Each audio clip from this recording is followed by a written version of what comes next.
Before Israel and Palestine, there was an empire and a promise that would change the world forever.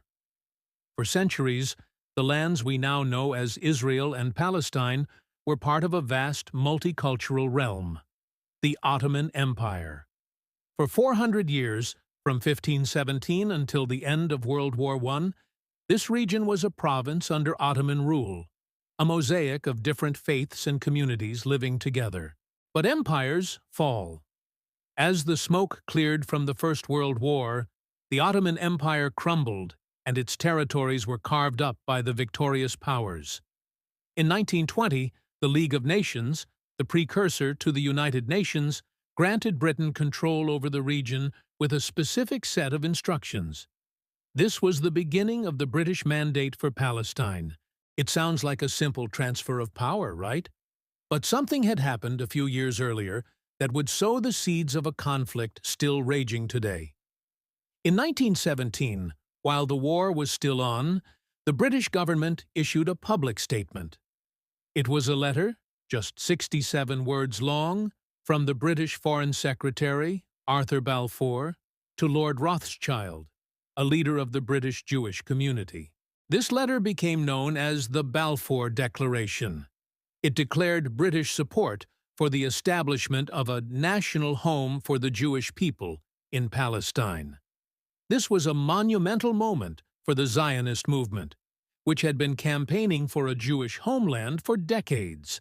But the declaration contained a crucial and ultimately conflicting clause.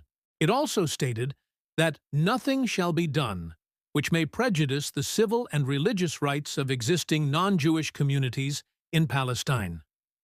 At the time, those non-Jewish communities made up about 90% of the population.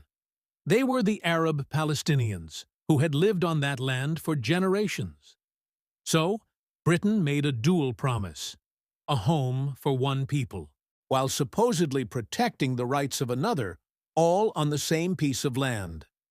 This declaration opened the floodgates.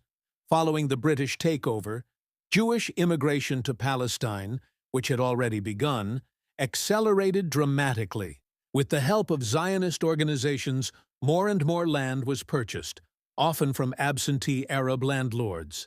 This influx of new people with a clear political goal inevitably led to friction. Tensions that had been simmering began to boil over. The Arab-Palestinian population grew increasingly alarmed, fearing they would be displaced and lose their own national identity. Protests turned into riots, and riots into organized resistance.